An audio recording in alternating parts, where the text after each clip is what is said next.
Estamos en la mes de la Navidad y han notado que las canciones que estamos cantando son relacionadas con la Navidad. Y estaba pensando la forma en que esta Navidad vamos a hablar acerca de la venida del Señor. Y creo que es importante mirar la perspectiva del Antiguo Testamento de la venida del Señor Jesucristo.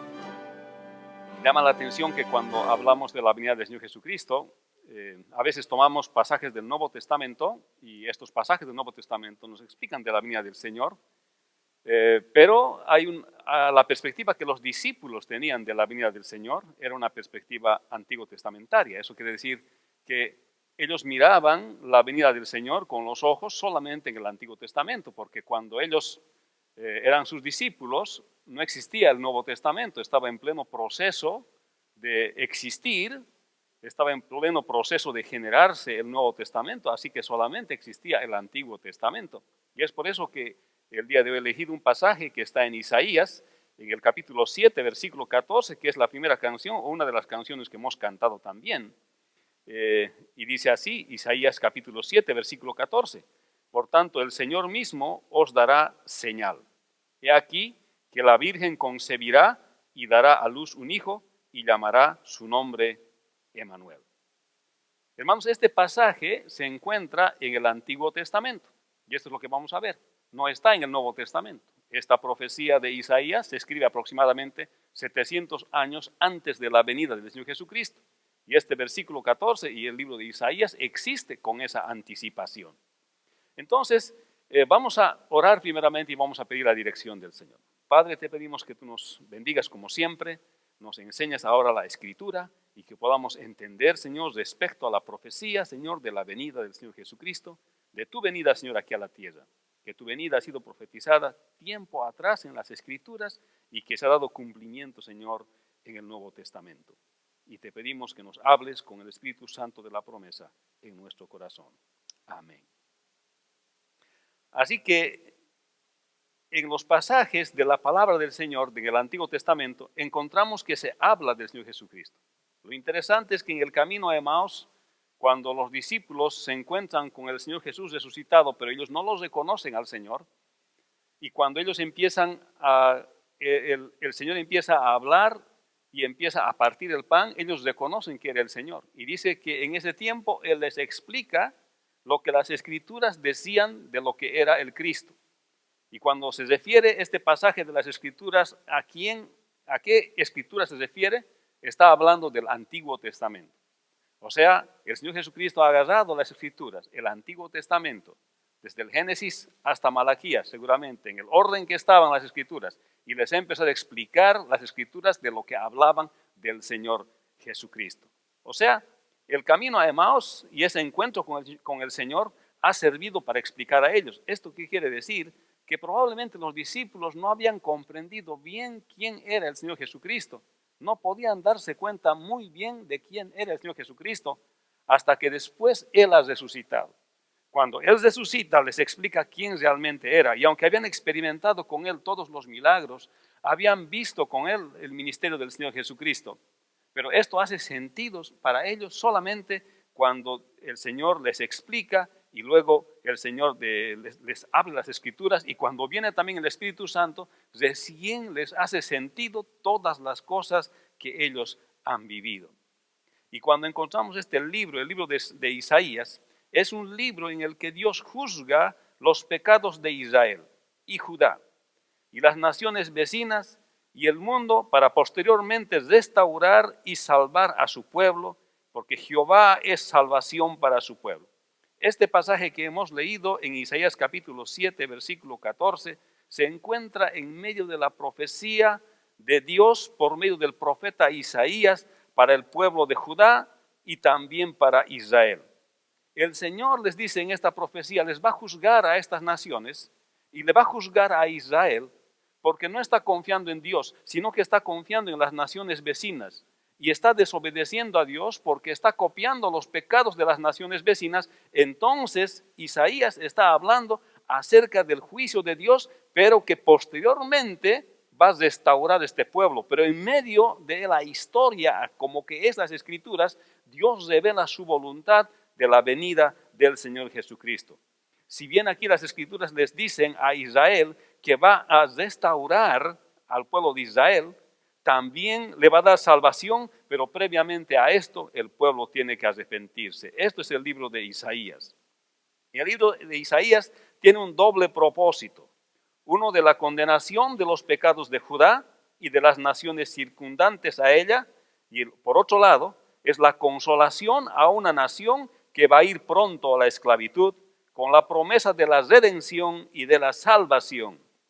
Jehová muestra que Él es el único que puede salvar a su pueblo, pues los pecados de su pueblo son muchos, pero su pueblo tiene que arrepentirse y luego Jehová enviará salvación a su pueblo y a todos los que lo acepten. Si nosotros estuviésemos en el tiempo que se ha escrito Isaías, en el tiempo que se ha escrito esta profecía, estaríamos encarando la futura deportación a Babilonia, la futura deportación tanto de Israel a Asiria y de Judá a Babilonia. No estaba ocurriendo todavía, pero estaba siendo predicha esa deportación. ¿Por qué? Porque justamente así como en Deuteronomio se habla que el pueblo de Israel desobedeció a Dios y la desobediencia por la idolatría tenía como consecuencia la deportación del pueblo de Israel y del pueblo de Judá y sufrirían las consecuencias de no tener bendición, de ya no vivir en la tierra prometida. Pero también está diciendo que después de que ellos se arrepientan, les está consolando que va a haber salvación para el Israel físico, pero también ahora está hablando de que no solamente es la salvación del Israel físico, aquí está hablando de la salvación de la humanidad. Por eso dice, por tanto, el versículo 14, el Señor mismo os dará señal. Y aquí que la Virgen concebirá y dará a luz un hijo, y llamarás su nombre Emmanuel. O sea que está mirando. Ocurre que la nación de Israel, el pueblo de Israel como nación, no ha podido cumplir su rol de poder ser luz para todas las naciones. No ha obedecido la palabra de Dios. Finalmente Dios ha decidido mandar a ambas naciones a la esclavitud. Pero ahora el plan de salvación de Dios, de salvar a toda la humanidad, está tomando un giro totalmente diferente. Ahora Dios no solamente está pensando en Israel, en el retorno de Israel después de la esclavitud, no está pensando solamente en eso, está mirando todo su plan de salvación. ¿Qué va a pasar con el resto de la humanidad? Porque Israel no ha podido hacer el rol que se le ha encomendado. Aquella nación que ha fundado desde Abraham, Isaac, Jacob, que fueron llevados a Egipto y que de Egipto caminaron hacia la tierra prometida y que vagaron 40 años y que entonces camino no entendieron el rol que Dios le había dado a Israel. Ahora llegan al territorio de Israel y se producen los jueces, se producen los reyes, pero Israel no ha captado su rol de ser la nación a través de la cual Dios va a enviar salvación. Así que ambas van a la esclavitud, pero ahí surge la profecía y ahí surge este pasaje que estamos leyendo, que dice, por tanto el Señor mismo os dará señal. Y aquí que la Virgen concebirá y dará a luz un hijo y llamará su nombre Emmanuel.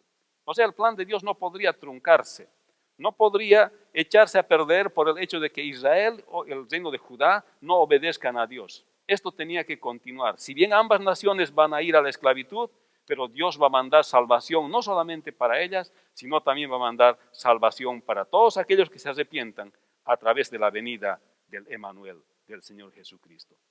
Entonces, vemos que estas profecías ocurren aproximadamente el 700 antes del Señor Jesucristo. En esos años ocurre esta profecía y se cumple con la venida del Señor Jesucristo. Pero vamos a ver primeramente cómo es que se traza en la Escritura, cómo es que podemos ver en la Escritura esto.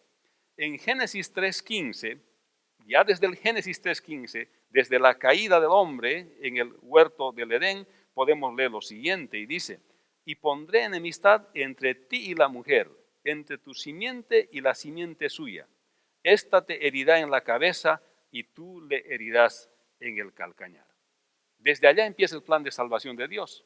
Desde allá está pensando en Abraham, en Isaac y en Jacob, en la formación del pueblo de Israel. Está pensando en todo lo que va a pasar para que venga el Mesías prometido, el Emmanuel. Y dice que pondré enemistad. Y seguramente cuando el Señor explicó en el camino a Emaús a sus dos discípulos, a los dos discípulos que estaban allá, acerca de lo que las Escrituras hablaban de él, empezó mencionando el Génesis. Seguramente empezó hablando de este pasaje, que es uno de los primeros pasajes en la Escritura que habla acerca del plan de redención. Y dice, y pondré enemistad entre ti y la mujer, entre tu simiente y la simiente suya. Esta te herirá en la cabeza y tú le herirás en el calcañar. Esta es una profecía de la venida del Señor Jesucristo y además también de que la mujer sería el instrumento a través de la cual vendría el Señor Jesucristo. O sea que las Escrituras predicen la venida del Señor, han predicho la venida del Señor, porque lo que ocurre en el huerto del Edén es que cuando el hombre y la mujer pecan delante de Dios, son echados del huerto del Edén. Y entonces le da su sentencia a Satanás por haber intervenido en esto y le dice a la mujer, entre ti y la mujer, le dice a la serpiente, perdón, pondré enemistad entre tu simiente y su simiente. Eso quiere decir que la salvación vendría a través de María, de una mujer, que ésta le heriría en la cabeza, pero que solamente la serpiente lograría herirle en el calcañar. Entonces vemos cómo se habla del plan de salvación de Dios en el Génesis. Y ahora vamos a ver justamente el versículo 14 de Isaías, donde dice, por tanto el Señor mismo os dará señal.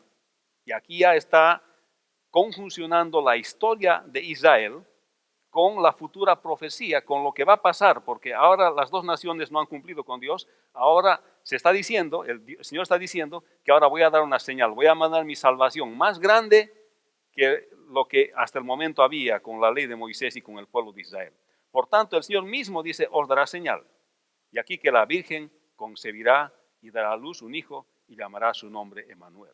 Y vamos a ver en la Escritura, si usted puede abrir su Biblia, en Lucas en el capítulo 1, versículo 26, dice así, y este es el cumplimiento. Dice, al sexto mes, el ángel Gabriel fue enviado por Dios a una ciudad de Galilea llamada Nazaret, a una virgen desposada con un varón que se llamaba José, de la casa de David, y el nombre de la virgen era María. Entrando el ángel en donde ella estaba, dijo, salve muy favorecida, el Señor es contigo, bendita tú entre las mujeres. Mas ella cuando le vio se turbó por sus palabras y pensaba qué salutación sería esta. Entonces el ángel le dijo, María, no temas, porque has hallado gracia delante de Dios. Y ahora concebirás en tu vientre y darás a luz un hijo y llamarás su nombre Jesús. Este será grande y será llamado Hijo del Altísimo y el Señor Dios le dará el trono de David, su padre. Y dice, y reinará sobre la casa de Jacob para siempre y su reino no tendrá fin. El versículo 27 dice, y una virgen desposada con un varón que se llamaba José de la casa de David y el nombre de la virgen era María. Este pasaje es clave en nuestra fe, porque dice que una mujer virgen se embarazará, concebirá y dará a luz un hijo. Esto nos está hablando de la concepción del Señor Jesucristo sin pecado, no por la intervención de hombres, sino que por el poder de Dios y del Espíritu Santo, como dice este pasaje que hemos leído, es concebido el Señor Jesucristo. O sea que su naturaleza no es pecaminosa, no hereda la naturaleza pecaminosa de la cual se habla en Génesis capítulo 3, versículo 15. Como todo el resto de los seres humanos, el Señor Jesucristo no hereda esta naturaleza pecaminosa, sino que es concebido por el poder del Espíritu Santo en una mujer. Por eso dice la Escritura, justamente en Isaías, en una mujer virgen es concebido, porque no interviene ningún hombre para su concepción. La concepción es enteramente por el poder de Dios y por el poder del Espíritu Santo. Por eso que el Señor Jesucristo no pecó, ni nació con pecado, ni nunca pecará. Y esto es una cosa bien importante en nuestra fe. El hecho de que el Señor Jesús nació y vivió sin pecado y murió sin pecado y resucitó sin pecado por la forma en que fue concebido y por la forma en que vino a este mundo, porque estaba así explicado en las Escrituras desde el principio. Así que esto es una cosa interesante en esto. O sea que el Señor Jesús viene de la simiente de la mujer, pero concebido por el poder del Espíritu Santo, así como hemos leído en este pasaje. Entonces, esto es lo que nosotros celebramos en la Navidad, este gran milagro de Dios, el hecho de que el Señor Jesús fue concebido en la Virgen María por obra y por el poder del Espíritu Santo. Pero mire lo que se dice más. Isaías dice un poco más acerca de lo que es el Señor Jesucristo. Veamos Isaías capítulo 9, versículo 6 al 7, un poco más atrás. Dice así: porque un niño nos es nacido, hijo nos es dado, y el principado sobre su hombro, y se llamará su nombre admirable, consejero, Dios fuerte, Padre eterno, príncipe de paz. Lo dilatado de su imperio y la paz no tendrán límite sobre el trono de David y su reino, disponiéndolo y confirmándolo en juicio y en justicia desde ahora y para siempre. El celo de Jehová de los ejércitos hará esto. Cuando la Escritura empieza a hablar de este pasaje, esto es lo que los israelitas sabían en aquel tiempo en la venida del Señor, porque todavía no había el Nuevo Testamento. Y esto es lo que ellos esperaban. Esperaban acerca de lo que era el Mesías, sabían que iba a venir de ser concebido en una mujer virgen por el poder del Espíritu Santo, no por la actuación de ningún hombre. Y además este niño que va a nacer, se dice que es un niño que es nacido, que Dios nos ha dado, dice, que le ha puesto su principado sobre su hombro y dice, y llamará su nombre admirable. Le da el título de admirable. Y dice también, será consejero. Imagínense, este niño, y esto es lo increíble, y esto dice, será Dios fuerte. Está hablando de las dos naturalezas del Señor Jesucristo. La Escritura habla inconfundiblemente de que el Señor Jesucristo es 100% hombre y 100% Dios. Y este versículo hace esa afirmación. A este niño que va a nacer, a este niño que está profetizado en Isaías, se le llama Dios fuerte. Y entonces se puede ver por la Escritura, y ves un poco más atrás en Isaías 7:14, que es justamente un niño que va a ser concebido en una virgen. Y como hemos visto en el cumplimiento en Lucas, por el poder del Espíritu Santo, por tanto, en este niño se juntan las dos naturalezas. La naturaleza divina, porque le dice la Escritura que es Dios fuerte. Y no solamente es eso, que es Dios fuerte. Fíjense, la siguiente parte que se afirma en Isaías capítulo 9, versículo 6, dice, Padre eterno. A este niño que está naciendo se le está diciendo Dios y también se le está diciendo Padre eterno. O sea que en este niño se juntan las dos naturalezas. Que este niño es 100% Dios y 100% hombre. Por eso cuando usted lee los evangelios, se va a dar cuenta de la actuación del Señor Jesucristo. Cuando Él tenía hambre, estaba sintiendo su propia naturaleza humana. ¿Se acuerdan que cuando es tentado en el desierto, Él sentía hambre, como cualquier ser humano? Pero también se veía su poder y su amor y su misericordia. Se podían ver cosas que son enteramente de Dios, y se puede ver también que Él no pecó, que son de su naturaleza divina. Hay pasajes que explican mucho más acerca de la unión de estas dos naturalezas, de la naturaleza humana y de la naturaleza divina. Hermanos, esto es lo que ellos entendieron, los discípulos entendieron de la explicación del Señor. Esto hacía sentido. Esto le hace al Señor Jesucristo totalmente diferente a cualquier profeta del Antiguo Testamento. Jesús no es un simple profeta. Jesús es Dios. Y así lo dice la Escritura. Porque su venida ha sido predicha desde el Antiguo Testamento, desde el Génesis, así como le ven, y también en Isaías 7:14 y ahora en el 9:6 estamos viendo acerca de la naturaleza, de las dos naturalezas del Señor. Luego dice también, será llamado príncipe de paz. Y esto enfatiza en el carácter que va a tener Dios, el reino de Dios, y lo que Él genera va a ser la paz. Y dice, lo dilatado de su imperio y la paz no tendrán límite. O sea, está hablando acerca de lo eterno que va a ser el reino del Señor Jesucristo. Y dice, sobre el trono de David y sobre su reino, disponiéndolo y confirmándolo en juicio y en justicia desde ahora y para siempre. Hermanos, aquí se van a cumplir dos propósitos. Uno, que de todos modos Dios tiene su plan con Israel. No está hecho a un lado. Es cierto que los israelitas también necesitan conocer al Señor Jesucristo, creer en el Señor Jesucristo para su salvación, pero también está por el otro lado la iglesia del Señor. Así que se va a cumplir la promesa hecha a David, pero se va a cumplir también la promesa hecha a Abraham para la salvación de todos los gentiles, de todos aquellos que crean en el Señor Jesucristo. Entonces podemos decir que la venida del Señor Jesucristo ha sido predicha en el Antiguo Testamento. Y podemos entender por los pasajes del Antiguo Testamento acerca de la venida del Señor. Mira lo que dice Isaías capítulo 11. Dice, y saldrá una vara del tronco de Isaí, y un vástago retoñará de sus raíces.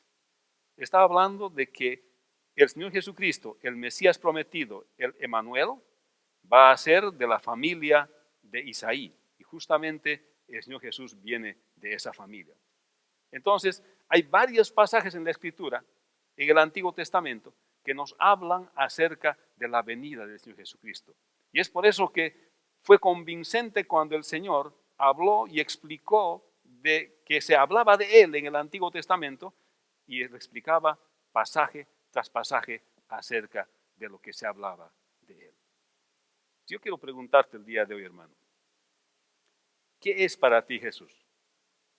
¿Cuál es la idea que tú tienes de Jesús? Así como la anterior semana, esta semana, he estado escuchando canciones de Navidad. Algunas de las canciones culturales hablan más de la venida de Santa Claus. ¿Vea? A ver, escuche.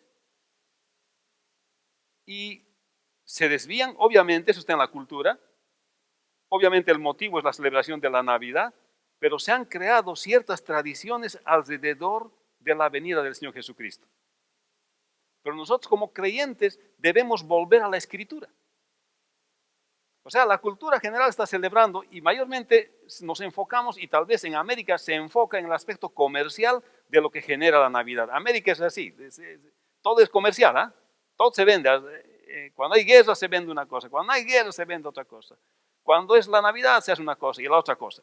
Pero nosotros deberíamos de mirar, volver como creyentes a la Escritura para poder ver lo que la Escritura está diciendo, lo que es para nosotros la Navidad y celebrar nosotros la venida del Señor Jesucristo con recogimiento, pensando bien, entendiendo bien que es el plan perfecto de Dios. Hermanos, leí la historia de Lee Strobel, no sé si ustedes han escuchado. Él escribe un libro que se llama El caso de Cristo, The Case of Christ. Y también escribe un libro que se llama The Case of Christmas, el caso de Navidad.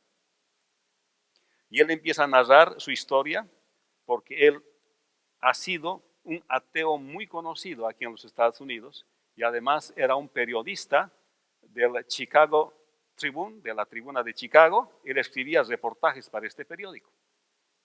Entonces, en una ocasión le enviaron a escribir un reportaje sobre la Navidad. Y dice que encontró una familia, la familia de los Mendoza, en Chicago, y dice que era una familia que estaba en extrema pobreza. Pero él tenía que escribir el reportaje, pero dice que cuando él fue y tocó la puerta del apartamento, abre el apartamento, dice que el apartamento estaba completamente vacío. Según el narra, dice que no había ni un cuadro en el piso, no había ni alfombra, no había nada, excepto un vaso con arroz donde podían preparar algo de comer. Entonces dice que, pero la señora que le recibió le habla y le dice, tenía 2 hijitas, le dice que ellos están contentos y agradecidos a Dios, a pesar de que ellos no tienen, y que el Señor Jesucristo es su Salvador, y eran creyentes. Y dice él, me recibieron con tanta amabilidad que en mi corazón de ateo, dice, me ha llamado la atención que estas personas que no tienen nada,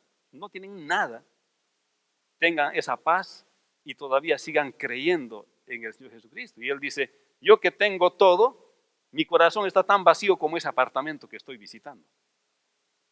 Y pasó un tiempo y dice que él publicó su artículo. Esta es una historia real, lo pueden verificar. Publicó su artículo y dice que la gente de Chicago les inundó de regalos a esta familia. Y luego se le vino a la cabeza, dijo, voy a volver a visitar a los Mendoza, y fue a visitar a los Mendoza nuevamente. Dice que los Mendoza estaban ahí, cuando tocó la puerta, le abrió la niñita Y además otra cosa, narra, dice que no tenían ropa las dos chiquitas y cuando caminaban a la escuela, dice que se colocaban la ropa, una de ellas se colocaba el saquito que tenía hasta la mitad del camino y luego se sacaba para darle a la otra porque no tenían ropita para ir a la escuela. Y así llegaban a la escuela. Escribió todo esto él en su artículo. Y cuando llega la segunda vez, dice que toca la puerta y la niña abre la puerta y estaban inundados de cosas ahí. Tenían todo. Pero dice que ellos no estaban haciendo otra cosa que empaquetar las cosas. Y dice Lee Strobel, dice, pero están locos, yo no haría eso. Si me han mandado tantas cosas, yo lo guardaría y lo acumularía, dice él.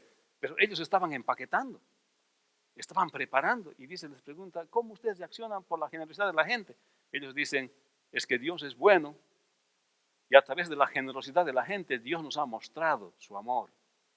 Y ¿sabes qué? La verdad de lo que realmente celebramos son estos regalos, sí, pero el regalo más grande que nosotros tenemos, le dice la mamá de los Mendoza, es que mañana es la Navidad y mañana celebramos el regalo más grande para la humanidad, que es la venida del Señor Jesucristo. Y él dice, esto ha llegado a mi corazón, dice él, tremendamente a mi corazón. Y les dice, ¿para qué están empaquetando esas cosas? Ellos dicen, ¿sabe qué? Nosotros tenemos suficiente, pero el Señor dice que debemos compartir y nuestros vecinos, usted ve, no tienen como nosotros. Así que vamos a compartir la mayoría de estas cosas con nuestros vecinos. Él no podía entender cómo, después de tanta limitación, haber obtenido tantas cosas, y ahora casi la mayoría de las cosas estaban dando como obsequio a sus vecinos porque no tenían. Hermanos, ¿estamos entendiendo bien la venida del Señor Jesucristo? ¿Acerca de qué estamos transformando la Navidad? ¿Acerca de recibir el regalo que estamos esperando? ¿Acerca de cantar y escuchar las canciones de Navidad que son de la cultura, que por cierto celebran un evento que vale la pena celebrarse, que es la venida del Señor Jesucristo? Pero ¿cómo está nuestro corazón en relación a lo que es la venida del Señor? ¿Estamos volviendo a las Escrituras para poder entender de lo que realmente se trata, del regalo del Señor Jesús? Génesis 3:15, cuando se profetiza de la venida de la salvación a este mundo, porque el pecado entró a este mundo y tenía que salir el pecado de este mundo. Y cuando se profetiza en Isaías capítulo 7, versículo 14, de que un niño sería concebido en una mujer, y este será Dios fuerte, y este será Dios poderoso, y este será la salvación para toda la humanidad. Este es el motivo de la Navidad. Y esto es lo que la familia Mendoza había entendido. Asumo que han sido latinos, por los apellidos. Pero hermanos, esto es lo que ellos habían entendido. Ellos podían diferenciar entre qué era que todo Chicago les mande los regalos y lo que era el verdadero regalo de la Navidad, la venida del Señor Jesucristo. Hermanos, los discípulos mirando el Antiguo Testamento pudieron entender de qué se trataba el Señor Jesús porque estaban viviendo en el mismo contexto de los eventos ocurriendo en ese día. Pero nosotros que estamos 2000 años atrás, no perdamos la perspectiva de lo que es la Navidad. Esperemos la venida del Señor Jesucristo sabiendo que es la salvación que Dios ha provisto desde el Génesis hasta Malaquías y en este caso hasta el Apocalipsis para nosotros, hermanos. Es muy probable, hermano, que no tenga lo que quiere en esta Navidad en cuanto a obsequios se trata. No se deje llevar por la publicidad que hay. Algunos acaban frustrados porque no han recibido lo que pensaban que tenían que recibir. ¿Y quién le ha dicho, hermano, que se trata de usted la Navidad? No se trata de usted. No se trata de mí la Navidad. Se trata de volver con recogimiento a Génesis capítulo 1, versículo 13. Tenemos que volver allá para darnos cuenta que el regalo más grande es la venida del Señor Jesucristo para la salvación de nuestra alma. Hermanos, esta vida se pasa. Esta vida es temporal. No importa qué hayas obtenido. Esta vida se pasa. Se acaba como todos. En la tumba del polvo fuiste tomado, dice la Escritura, y al polvo volverás. Jehová Dios dio, dice Job, Jehová Dios quitó, sea el nombre de Jehová bendito. Él reconocía esto.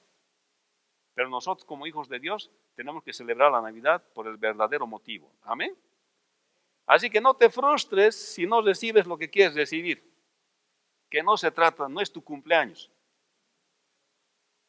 Es el cumpleaños del Señor, ¿sí o no? ¿Por qué vas a reclamar regalos en un cumpleaños que no es tuyo? Vamos a esperar regalos. Tal vez es tiempo de que más bien nosotros le demos regalos al Señor. ¿Con qué tipo de vida tú vas a ir delante del Señor? ¿Cómo vas a tratar de emular lo que Él ha vivido en esta tierra? ¿Cómo vas a tratar de hacer esas cosas? Hermano, este libro que se llama El caso de Navidad, The Case of Christmas, lo vamos a tener la próxima semana. Lo he buscado en español, pero no lo he encontrado. Así que lo he pedido en inglés. Así que le voy a pedir que, si usted en compañía de su familia, la próxima semana, pueda leer este libro. Es cortito en este mes de la Navidad, para que les recuerde que el verdadero motivo de celebrar la Navidad es la venida del Señor Jesucristo. Amén. Así que ponga eso en su cabeza, ponga eso en su mente y obre conforme a lo que dice las Escrituras, no conforme a lo que dice la cultura popular que en este momento está reinando. Amén. Así que vamos a orar. Pongámonos de pie.